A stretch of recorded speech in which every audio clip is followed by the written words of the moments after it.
प्रारब्ध के इस अंक में हम आज बात करेंगे एक ऐसे विषय पर जिस पर सोशल मीडिया से लेकर स्थापित मीडिया पर बातचीत तो बहुत हो रही है पिछले 3-4 दिनों से, लेकिन कहीं ना कहीं वो बातचीत अगर स्थापित मीडिया की बात करें तो एक एजेंडे के तहत हो रही है, नकारात्मक, अपने पूरे नकारात्मकता के साथ, और सोशल मीडिया पर भी वो बातचीत अपने अपने लिहाज से लोग कर रहे हैं। दरअसल आइए आपको विषय की बात बताएं। विषय ये है कि गांधी स्मृति और दर्शन समिति ये नई दिल्ली में स्थापित है। इस संस्था का परिचय मैं बाद में दूंगा, लेकिन विषय क्या है, इस समय ये चर्चा में क्यों है। दरअसल इस संस्था की एक इन हाउस मैगजीन है, एक इन हाउस पत्रिका है अंतिम जन। उसमें छपे हुए एक लेख और उसके आवरण पृष्ठ पर एक तस्वीर, जो कि हम आगे आपको बताएंगे वीडियो में, उस पर लेके बहुत सारा विवाद चल रहा है। अब आइए जरा जान लें, ये GSDS यानी गांधी स्मृति और दर्शन समिति, इस नाम की ये संस्था है क्या। दरअसल ये संस्था भारत सरकार के संस्कृति मंत्रालय द्वारा नियंत्रित होती है और इसको चलाने के लिए, इसकी देखरेख करने के लिए एक नोडल एजेंसी, एक नोडल समिति बनती है। प्रधानमंत्री उस समिति के अध्यक्ष होते हैं, आज भी हैं, यानी मौजूदा प्रधानमंत्री नरेंद्र मोदी जी उस समिति के अध्यक्ष हैं। दरअसल ये सोसाइटी राष्ट्रीय राजधानी में राजघाट और 5-30 जनवरी मार्ग पर गांधी स्मृति में संग्रहालय और पुस्तकालय की देखरेख करती है। ये इसके काम है।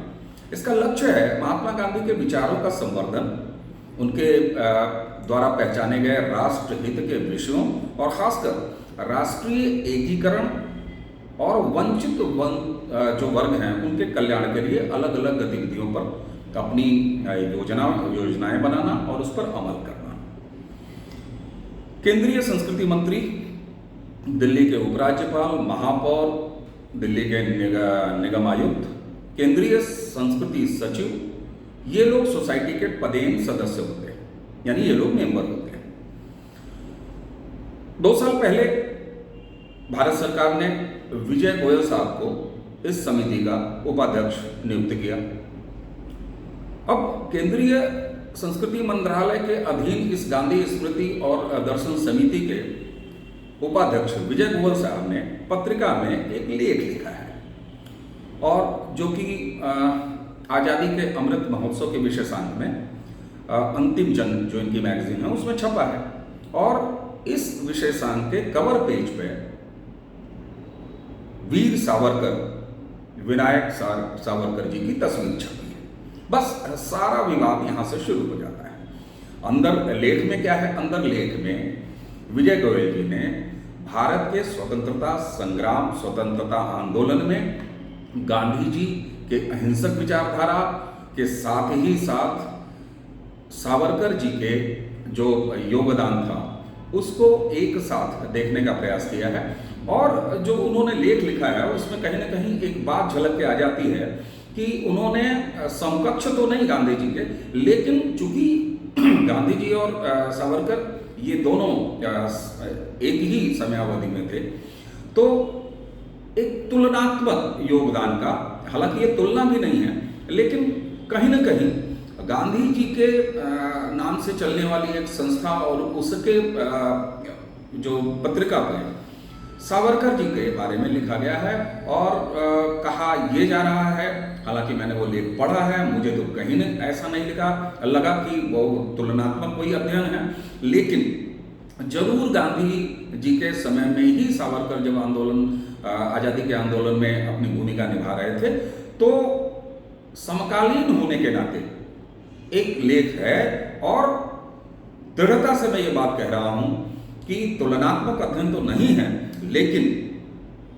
उन दोनों को एक तराजू पर तौलने का प्रयास विजय गोयल जी ने किया है अपने लेख में, और समकक्ष बना है। समकक्ष थे, दोनों की धाराएं अलग अलग थी।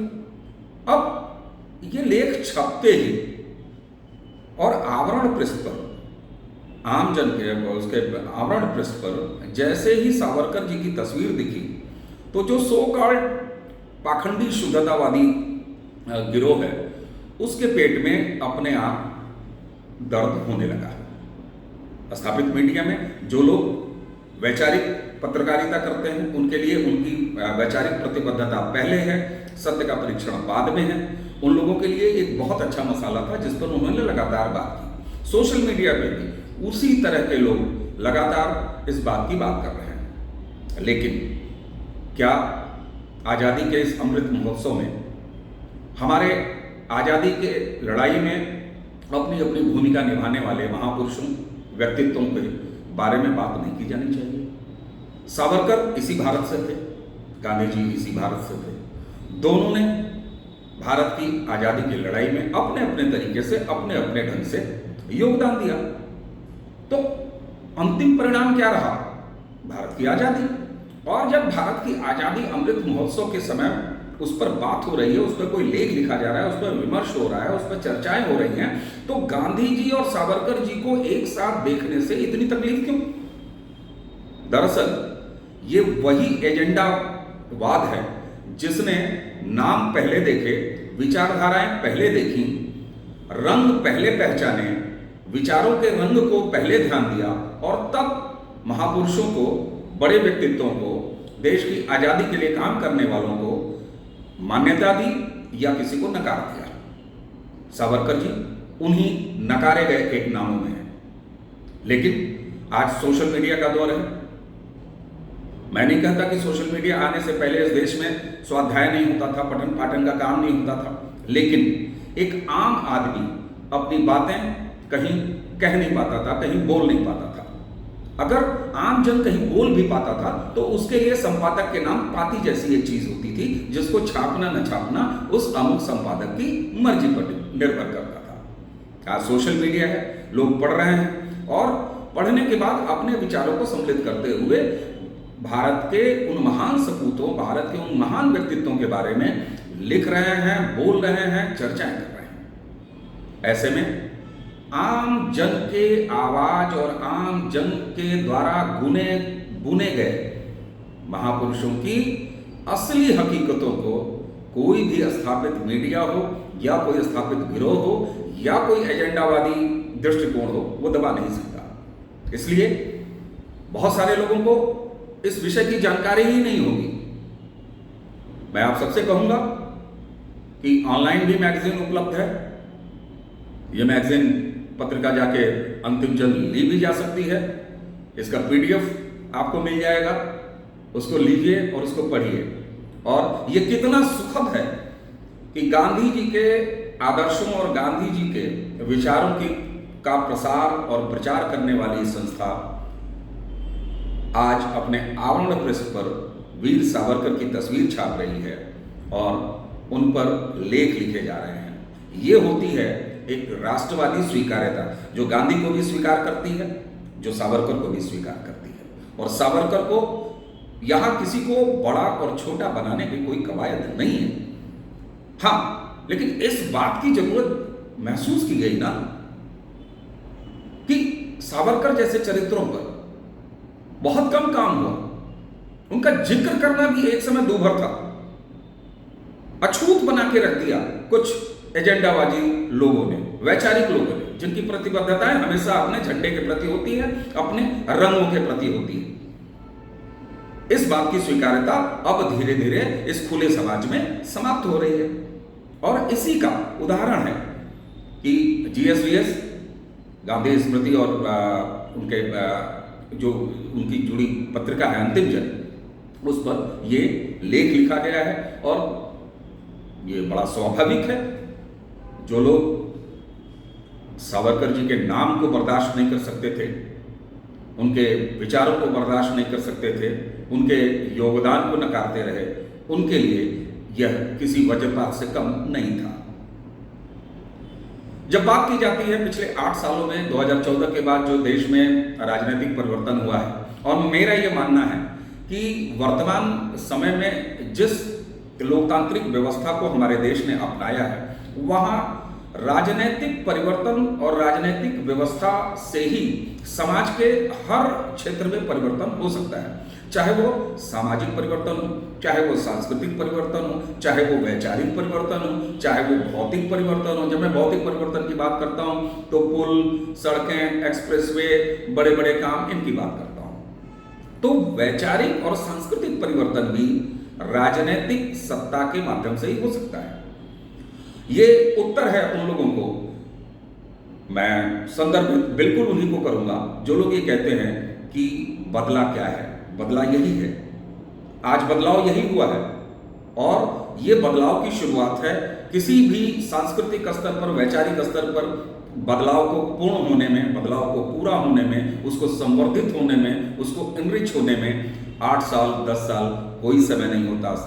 समय बहुत ये लंबी प्रक्रिया होती है, शनय शनय होता है।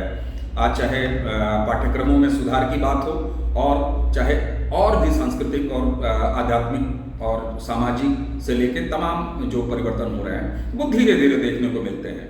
तो ये सुखद आश्चर्य तो नहीं, सुखद बदलाव है कि गांधी जी और गांधी जी के विचारों को लेकर काम करने वाली संस्था के इन हाउस पत्रिका अंतिम जनपर्व के कवर पेज पर वीर सावरकर हैं और उन पर एक लेख है जो गांधी जी के समकक्ष सावरकर को लाके खड़ा करता है। और निश्चित रूप से इस पर ये एक महज शुरुआत है और निश्चित रूप से इस पर और ज़्यादा काम होने की जरूरत है। और ऐसे इनिशिएटिव से रास्ते खुलते हैं जब बड़ी संस्थाएं इस तरह के विचारों को स्वीकार करती हैं, इस तरह के जो नकारे गए सत्य हैं, महासत्य हैं, उनको सामने लाती है, उनको अवसर देती है, तो फिर धारा शुरू हो जाती है। और एक बार धारा शुरू हो जाती है तो ये सोशल मीडिया का दौर है, ये लोक अभिव्यक्ति का दौर है।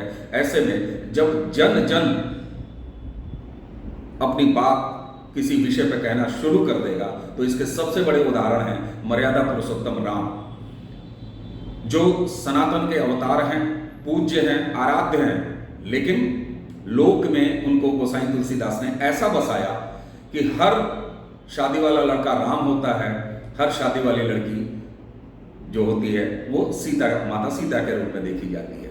तो लोक में जब कोई विषय बस जाता है, कोई चरित्र बस जाता है, तो फिर उसको नकारना, उसको दबाना वो संभव नहीं होता है। और निश्चित रूप से यहाँ कहीं भी मुझे नहीं लगता, मैंने वो लेख पढ़ा है, लेख पढ़ने के बाद मुझे कहीं नहीं लगा कि वीर सावरकर जी को अनायास जबरदस्ती गांधी जी के समकक्ष लाने का प्रयास किया गया है या गांधी जी को कहीं सावरकर जी से कमतर दिखाने का प्रयास किया गया है। सोचना उन तत्वों को है, उन नकारात्मक तत्वों को है जो वीर सावरकर को बर्दाश्त नहीं करते आए और आज भी बर्दाश्त करने की स्थिति में नहीं है। ये उनकी वैचारिक दरिद्रता है और राष्ट्रवाद के प्रति उनकी बहुत छिछली और सतही समझ है जिसको कि आम जनमानस आज नकार रहा है। मुझे उम्मीद है कि ये बात आपको पसंद आई होगी और आगे जिन विषयों पर आप प्रारूप पर वीडियो देखना चाहते हैं हमें अपने कमेंट्स में जरूर लिख के बताएं और अब हम आपके बीच लगातार आते रहेंगे, सतत आते रहेंगे। तो आज इसी के साथ आज के वीडियो को समाप्त करते हैं। नमस्कार।